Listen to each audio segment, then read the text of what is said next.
Good morning student. कल आपको मैंने फर्स्ट चैप्टर से रिलेटेड नंबर्स के बारे में बताया था। मुझे उम्मीद है कि आपने उसको रिवाइज भी किया होगा और ध्यान से समझा भी होगा और समझ में भी आ गया होगा, क्योंकि वो आपने पिछली 9th क्लास में भी कर चुके हो, इसलिए मुझे ज़्यादा डिटेल में बताने की ज़रूरत नहीं थी। आज हम एक्सरसाइज 1.1 स्टार्ट करेंगे, जो आपका चैप्टर है रियल नंबर्स। उसमें आपके पास आता है यूक्लिड डिवीजन लेमा। यूक्लिड से आप पहले भी जानते हो, यूक्लिड आपके पास 9th में भी आया था, जिसमें आपके ज्योमेट्री यूक्लिड के आपने ज्योमेट्री वाला चैप्टर आपने रिवाइज किया था। यहाँ पर यूक्लिड जो एक राइटर है, जिस मतलब मैथमेटिशियन है, जिसने डिवीजन लेमा आपको दिया है। डिवीजन लेमा क्या है आपके पास? जब आपको पॉजिटिव इंटीजर दिए हुए हैं ए एंड बी। अब इसने लिखा given positive integer A and B, आपको गिवन है दो integer positive, there exist unique integer Q and R, और वो आपको एग्जिस्ट करते हैं क्यू और आर पर। इसकी लेमा की जो फॉर्म होती है उसको इस प्रकार से लिखा जाएगा, A equal to B Q plus में आर। ए और बी आपको बता चुके हैं यहाँ इंटीजर है, क्यू और आर जो है वो भी इंटीजर है लेकिन यूनिक, क्योंकि आर जो है आपके रिमाइंडर को शो करेगा। जो रिमाइंडर, जैसे आप डिवाइड, क्योंकि डिवीजन है यहाँ पर, डिवीजन में आपको पता है जब हम डिवाइड करते हैं तो आपके पास यहाँ पर रिमाइंडर होता है, तो आर से हम उस रिमाइंडर को शो करते हैं। ए और बी आपके पास कोई ना कोई इंटीजर रहेगा।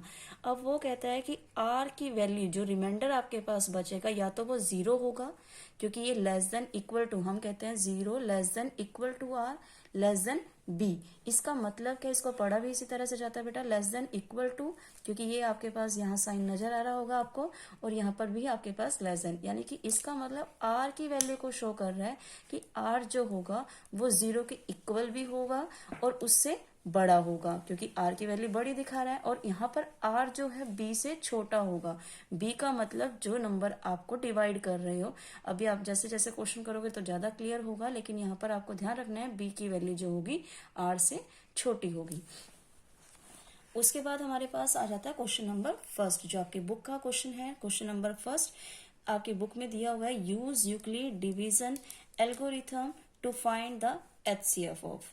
आपको हिंदी मीडियम में भी इसी तरह से दिया हुआ है बेटा, क्योंकि हिंदी मीडियम में आपको इसी तरह से HCF में ही दिखा रखा है, यूक्लिड डिवीजन एल्गोरिथम ही लिखा हुआ है, कोई नई वो लैंग्वेज में नहीं है, कुछ इसी तरह से है। HCF आप पहले से जानते हो, क्योंकि HCF वर्ड पहले भी पढ़ा है आपने मैथ्स में, जिसका मतलब होता है हाईएस्ट कॉमन फैक्टर, जिसको हिंदी मीडियम में हम बोलते हैं महत्तम समावर्तक। कर रखा होगा सभी ने। तो महत्तम समवर्तक में हम क्या करते थे, पहले हमारे पास इस तरह से कॉमन फैक्टर निकाले जाते थे और फिर उसका जो कॉमन निकलता था हम उसके अकॉर्डिंग करते थे, लेकिन यहाँ पर वो चीज नहीं है, हमें डिवीजन एल्गोरिथम से करना है और लेमा से के अकॉर्डिंग ही बताना है। इसीलिए आपको क्या करना है, आपके पास फर्स्ट पार्ट जैसे दिया हुआ है 135 एंड 225, आपके दोनों नंबर को लेकर चलना है, जो सा नंबर बड़ा है। अब इसमें आपको पता है 225 इज ग्रेटर देन 135, तो आपको यहाँ पर जो बड़ा नंबर है उसको बीच में रखना है और 135 से आपको डिवाइड करना है। अब हम यहाँ पर डिवाइड का प्रोसेस चलाएंगे, तो 135 से हम जब इसको डिवाइड करते हैं तो आपको पता है 135 1 जा 135। उसके बाद हमारा डिवाइड में जो प्रोसेस होता है वो क्या कहता है कि उसको माइनस करना होता है, तो हम माइनस कर रहे हैं, 5 में से 5 माइनस किया तो 0, और 12 में से 3 माइनस किया तो यहाँ कितना बच रहा है हमारे पास 90। अब हमारा रिमाइंडर जो 90 आ गया। अब हमें पता है यहाँ पर भी कोई नंबर नहीं है, इसको डिवाइड करने का कोई मतलब नहीं है, तो हमें क्या करना होता है कि यहाँ पर दोबारा से ही डिवाइड का साइन बनाना है। आपको डिवाइड का साइन जब आप बनाओगे तो यहाँ पर वो नंबर लिखा जाएगा जो यहाँ होगा। हर क्वेश्चन का प्रोसेस यही होगा आपके पास कि 135 को हमने यहाँ लिखना है। क्लियर है सभी को? अब हमें यहाँ पर इस नंबर को डिवाइड करना है। अब आपको क्लियर हो रहा होगा कि 90 से हमें 135 को डिवाइड करना है। अब हमें पता है 92 से 180 होता है, वो बड़ा हो जाएगा, इसीलिए हमने क्या किया 91 जा 90। फिर से हमारा प्रोसेस यही चला। हमारा रिमाइंडर कितना आ रहा है 5, और 13 में से 9 माइनस किया तो 4, तो 45 आपका रिमाइंडर आ रहा है। लेकिन हमें फिर से यही प्रोसेस चलाना है, तो हमें क्या करना होगा, डिवाइड का साइन बनाना है और जो यहाँ नंबर है उसको फिर से उतारना है। यहाँ हमने लिखा 90। अब हमें यहाँ पर 45 से 90 को डिवाइड करना है, तो 45 1 जा 45, 45 2 जा 90, यानी कि हमें पता है 45 है जो ये, उसको मल्टीप्लाई करते हैं 2 से। जब हमने किया तो कितना आ रहा है 90। रिमाइंडर जब हमने देखा तो यहाँ कितना आया 0। हमें ये वाला जो प्रोसेस है तब तक चलाना है जब तक आपका रिमाइंडर 0 ना आ जाए। अब हमारे पास बात आती है, यहाँ पर पूछा गया था HCF फाइंड करने के लिए हमने यहाँ तक का प्रोसेस तो किया। अब हमारा HCF ये होगा या ये होगा। बहुत से बच्चे ये वाला HCF लेके चलते हैं, लेकिन ऐसा नहीं है बेटा। जो नंबर आपके पास यहाँ होगा वो नंबर ही आपका HCF होगा। अब ये हमारा डिवीजन है, लेकिन इसने डिवीजन एल्गोरिथम बोला है, तो डिवीजन एल्गोरिथम जो है आपके पास इस फॉर्म में हमें लिखकर दिखाना है। जो हमारी फॉर्म क्या बोल रही है, A equal to BQ plus में R, इस फॉर्म में हमें लिखना है, इसलिए हम इसको ही लेके चलते हैं। A का मतलब हमारे पास ग्रेटर नंबर, क्योंकि इसको हम A लेट करते हैं और इसको हम क्या करेंगे B, तो हमारे पास उसके अकॉर्डिंग ही करना है। तो हमारे पास यहाँ क्या हो जाएगा कि 225 इक्वल टू 135 हमारा B है, तो B के प्लेस पर हमने वही पुट करना है 135।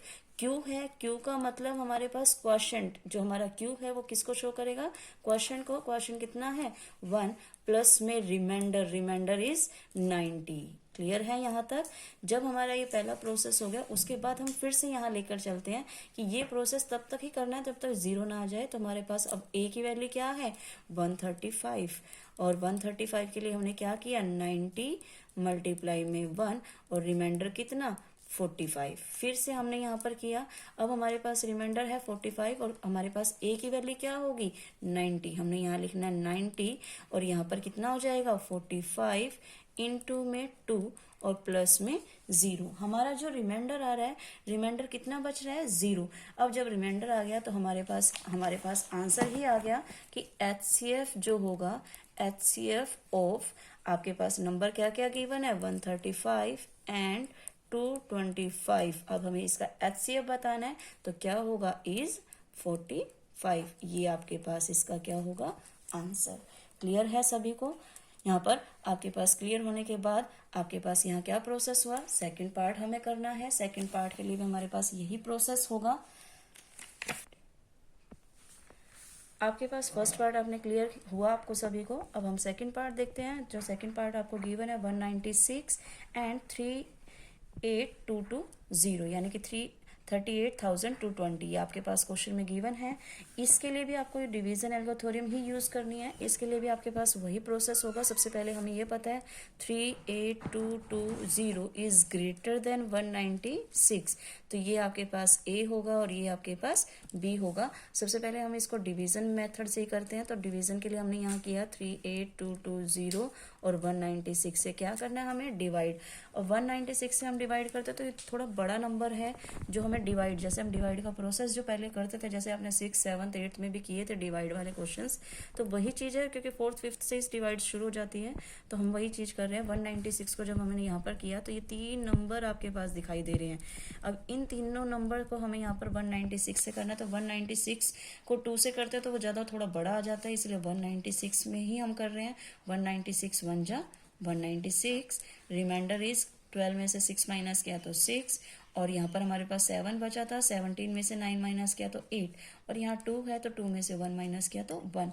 आपके पास ये आ रहा है, तो ऊपर से फिर से हमने ये वाला 2 उतारना है, नीचे उतारा, फिर हमने 196 पर किया। तो यहाँ पर हमें पता है कि 10 पर तो 1960 आ जाएगा, तो उससे थोड़ा कम है, तो हम 9 पर ही ले रहे हैं।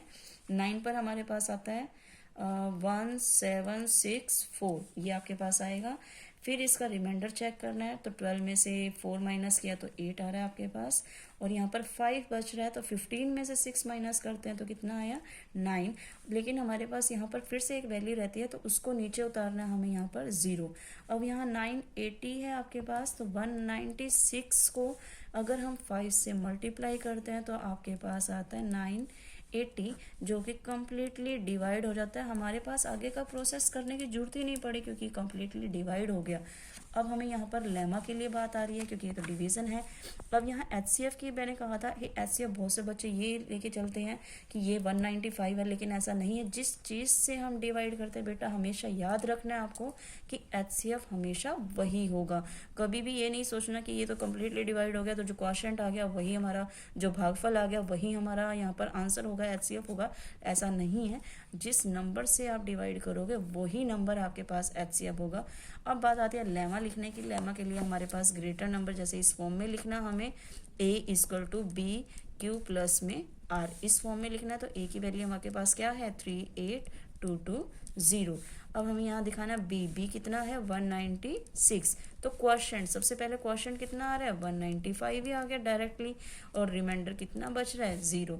तो आपको दिखाना है कि HCF ऑफ कौन से नंबर है आपके पास 196 एंड 38220 इज 196। यही आपका आंसर होगा। यहाँ तक आपको क्लियर हो गया होगा।